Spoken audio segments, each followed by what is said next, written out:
बच्चों आज हम बात करते हैं चैप्टर नंबर 2 की, आपकी क्लास 9th चैप्टर नंबर 2 की बात करते हैं। इससे पहले हमने चैप्टर नंबर 1, 3, चैप्टर नंबर 1, 3, 4, 5, 6, 7 ये हमने कर लिए। 2 और कर लेते हैं तो 1, 2, 3, 4, 5, 6, 7 चैप्टर हमारे कंप्लीट हो जाएंगे।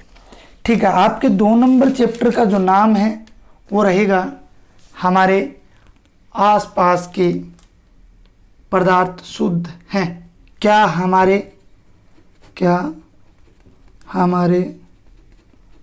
आस पास के पदार्थ शुद्ध हैं, यह हमारा जो है टॉपिक रहेगा। देखिए, क्या हमारे आसपास के पदार्थ शुद्ध हैं, पदार्थों की बात हमने कर ली थी। अब हम शुद्ध पदार्थों की भी बात हमने कर ली थी, शुद्ध है शुद्ध की क्या होते हैं। ठीक है, तो अब हम बात करते हैं। सबसे पहले आपके इसी चैप्टर में टॉपिक है मिश्रण। क्या टॉपिक रहेगा? मिश्रण। इसकी हम बात करते हैं। देखिए, मिश्रण क्या होता है? 2 या 2 से अधिक तत्वों एवं यौगिकों को, मान लीजिए 2 या 2 से अधिक तत्वों या यौगिकों को अनिश्चित मात्रा में मिलाने पर बना पदार्थ क्या कहलाता है? मिश्रण कहलाता है। बना पदार्थ क्या कहलाता है? मिश्रण कहलाता है। कैसे? मान लीजिए हमारे पास जल है व चीनी है। ठीक है, जल अलग होता है, ये अलग पदार्थ होता है। ठीक है, इन दोनों को हमने मिला दिया, दोनों को हमने क्या कर दिया? मिला दिया। ठीक है, साथ में प्लस नींबू कर देते हैं तो ये नींबू पानी बन गया ना, नींबू पानी। अब इस नींबू पानी को हम मिश्रण बोल सकते हैं। अर्थात 2 या 2 से अधिक तत्वों या यौगिकों का अनिश्चित मात्रा। आप कितना ही जल लीजिए, कोई फर्क नहीं पड़ता, कितनी चीनी लीजिए, कितना ही नींबू लीजिए, जो भी पदार्थ बनता है, जैसा भी, ना तो आपको स्वाद देखना है, ना आपको ये देखना है कितना बना। जितना जो बनता है उसे क्या बोला जाता है? सीधी सी बात है, मिश्रण उसे बोला जाएगा। इनमें अवयवों के मध्य कोई भी रासायनिक बंध नहीं होता। ये बंध जो बनेंगे तीनों के अंदर, उनमें रासायनिक बंध जो है वो नहीं होता। रासायनिक बंध जो है वो नहीं होता है। ये बात भी आपको ध्यान में रखनी है। साथ ही बात करें, इन्हें आसान भौतिक विधियों द्वारा अलग किया जा सकता है। इनको हम आसान भौतिक विधियों द्वारा, बहुत सारी विधियां हैं, उनके द्वारा हम इनको आसानी से अलग कर सकते हैं। जैसे मिट्टी और जल को आसानी से अलग किया जा सकता है। बहुत सारी आसवन विधि हैं। ठीक है, इस प्रकार से जो विधियां हैं उनके द्वारा इनको आसानी से अलग किया जा सकता है। उदाहरण एक और बताता हूं आपको मिश्रण का। जैसे वायु है, तो वायु कोई एक से, तो ऐसा थोड़ी है वायु ऑक्सीजन से बनी है, या ऐसा थोड़ी है नाइट्रोजन से बनी है, या ऐसा थोड़ी है कार्बन डाइऑक्साइड से बनी है, या ऐसा थोड़ी है वाष्प से बनी है, जल वाष्प से। नहीं, इन सब का मिश्रण क्या कहलाती है? वायु कहलाती है। तो वायु एक प्रकार का क्या है? मिश्रण है। ये बात आपको ध्यान में रखनी है। ठीक है, अब बात करते हैं टाइप्स ऑफ मिश्रण। मिश्रण के प्रकार।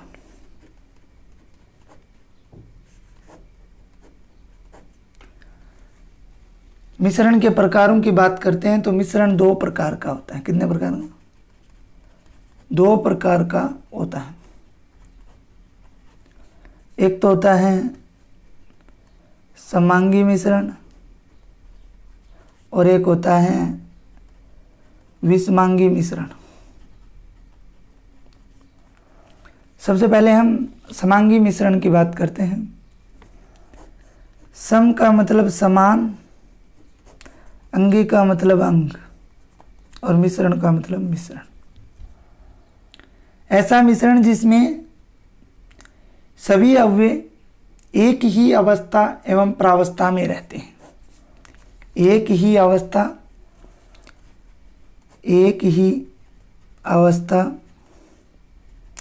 या प्रावस्था में रहते हैं। एक ही अवस्था या प्रावस्था में रहते हैं, उन्हें क्या कहा जाता है? समांगी मिश्रण कहा जाता है। जैसे वायु कैसे होगा समांगी मिश्रण में? क्योंकि इसमें सभी गैसें जो हैं वही इसमें भाग लेंगी। ऐसा थोड़ी आपने पत्थर उड़ता देखा है क्या? पत्थर उड़ता नहीं देखा ना। ये देखो, ऑक्सीजन गैस है, नाइट्रोजन गैस है, CO2 गैस है, H2O, यहाँ पे वाष्प में, तो वाष्प रूप इसका क्या होता है? गैस वाला होता है। इसलिए वायु समांगी मिश्रण का आप अच्छी तरह से उदाहरण है वो दे सकते हो। 2 नंबर बात करते हैं विषमांगी। विषम का मतलब विषम प्लस अंग, अर्थात अवस्था और प्रावस्था अलग अलग होती हैं। अवस्था और प्रावस्थाएं जिन मिश्रणों की क्या होती हैं? अलग अलग होती हैं, वो क्या कहलाते हैं? विषमांगी मिश्रण कहलाते हैं। जैसे दूध, इसमें वसा भी है, प्रोटीन भी है, इसके अलावा इसमें पानी भी है, बादल, ठीक है, धुआं आदि, ये सब क्या कहलाते हैं? विषमांगी मिश्रण कहलाते हैं। अर्थात ऐसे मिश्रण जिनमें उपस्थित पदार्थ या सभी अवयव एक ही अवस्था या प्रावस्था में नहीं होते हैं, उसे विषमांगी मिश्रण कहा जाता है। ओके बच्चों, यह आपका सबसे पहले आपके नए सिलेबस NCERT में मिश्रण का टॉपिक दिया हुआ है, जो हमारा पूरा हो गया है। ठीक है, समांगी विषमांगी आपको याद रखना है। इसके बाद में है आपका नया टॉपिक विलयन। अच्छा शब्द है,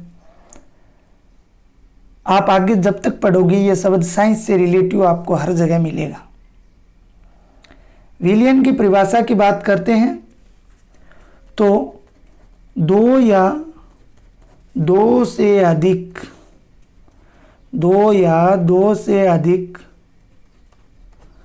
पदार्थों का समांगी मिश्रण क्या कहलाता है? विलयन। 2 या 2 से अधिक पदार्थों का समांगी मिश्रण क्या कहलाता है? विलयन कहलाता है। क्या कहलाता है? विलयन कहलाता है। कैसे? जैसे नींबू जल, ठीक है, सोडा जल आदि, ठीक है, ये विलयन के ही उदाहरण है। नींबू जल, सोडा जल किसके उदाहरण है? विलयन के ही। विलयन की बात करें तो इसको 2 भागों में बांटा गया विलयन को, एक विलायक और एक विलेय। एक विलायक और एक विलेय। अब किसे कहते हैं विलायक और विलेय? सबसे पहले हम विलायक की बात करते हैं कि विलायक क्या होता है। देखिए इधर नीचे वाले पेज पे लिख देता हूं, 1 नंबर विलायक।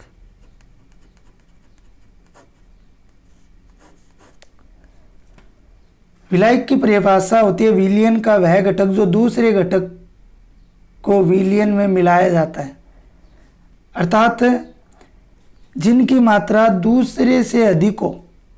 मान लीजिए हमने कोई A लिया पदार्थ, कोई B लिया, अगर इनमें A की मात्रा अधिक है और बी की मात्रा कम है तो यहाँ पे विलायक कौन होगा, ये ए होगा।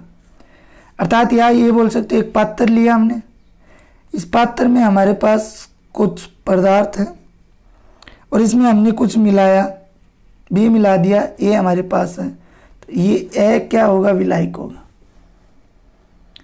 अर्थात जिसकी मात्रा अधिक होगी वो क्या होगा, विलायक होगा। और विलेय जिसकी मात्रा क्या होगी, कम होगी, जैसे ए यहाँ पे विलायक हो गया और बी क्या हो गया, विलेय। अर्थात जिसको हम विलायक में मिलाते हैं या जिसको जिस पदार्थ में मिलाते हैं, अर्थात विलयन का वह घटक जो कि विलायक में घुला होता है। किस में घुला होता है, विलायक में घुला होता है। विलायक में क्या होता है, घुला हुआ होता है, उसे क्या कहा जाता है, विलेय कहा जाता है। तो विलायक तो बोला जाता है लगभग जल को, किसको, जल को, और जल में घुले अणुओं को क्या कहा जाता है, विलेय कहा जाता है। जैसे ये पात्र लिया हमने, इसमें बहुत सारा जल है तो वो तो विलायक हो गया, और इसमें मान लीजिए हमने थोड़ा नमक मिला दिया तो वो नमक क्या हो जाएगा, विलेय हो जाएगा, और ये जल क्या रह जाएगा, विलायक। इसे क्या कहा जाता है, विलयन के दो भाग कहा जाता है। ये एक मिश्रण बन जाता है, समांगी मिश्रण बन जाता है, ठीक है। यह हो गया। उदाहरण बताता हूँ आपको इसके, देखिए उदाहरण क्या रहेंगे। उदाहरण की बात करते हैं तो देखिए पहला उदाहरण, चीनी और जल को हमने मान लीजिए पात्र लिया हमने, इस पात्र में हमने चीनी डाल ली और जल डाल लिया, चीनी और जल। तो इसमें चीनी जो है वो विलेय है और जल जो है वो क्या है, विलायक है, याद रखना हमेशा। दूसरा, एक अच्छा शब्द आता है जिसका नाम है टिंक्चर आयोडीन। क्या नाम है, टिंक्चर आयोडीन। आपको भी ये याद रखना है, टिंक्चर आयोडीन। टिंक्चर आयोडीन की अगर हम लोग बात करते हैं कि क्या होता है, तो ये आयोडीन और एल्कोहल का विलयन होता है। क्या होता है, आयोडीन प्लस एल्कोहल का क्या होता है, विलयन होता है।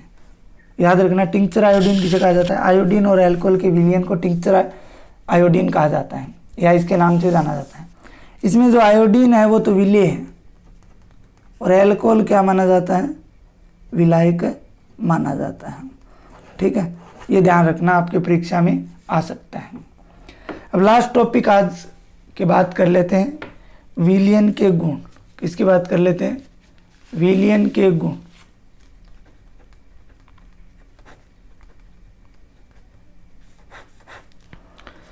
विलयन के गुणों की अगर हम लोग बात करते हैं तो पहला, यह एक समांगी मिश्रण, बार बार पढ़ रहे हैं, अभी आपको मैंने बताया भी। विलयन क्या है, एक समांगी मिश्रण है। कैसा मिश्रण है, समांगी मिश्रण है। 2 नंबर की इसकी बात करते हैं तो विलयन के कण जो हैं उनका व्यास 1 नैनोमीटर के बराबर होता है, अर्थात 10⁻⁹ मीटर के बराबर होता है, जो परमाणु के आकार के बराबर है। बहुत छोटे होते हैं, इसलिए हम इनको खुली आंखों से नहीं देख सकते। 3 नंबर, विलयन में प्रकाश मार्ग भी दिखाई नहीं देता। प्रकाश का जो मार्ग है वो भी क्या नहीं करता, दिखाई नहीं देता है। 4 नंबर अगर बात करते हैं तो विलयन को छानने की विधि द्वारा विलेय के कणों को विलयन में से अलग नहीं किया जा सकता। क्या नहीं किया जाता, अलग नहीं किया जाता। और साथ में विलयन को अगर शांत छोड़ देते हैं तो भी विलेय के कण नीचे नहीं बैठते हैं। अर्थात हम कह सकते हैं विलयन जो है वो क्या है, स्थायी होता है, परमानेंट। विलयन क्या होता है, स्थायी होता है, परमानेंट होता है। इस प्रकार बच्चों लेसन नंबर 2 की शुरुआत हमने कर दी है, ठीक है। 2 को हमने स्टार्ट कर दिया है और इसके अलावा हमने और बाकी 6 चैप्टर जो हैं वो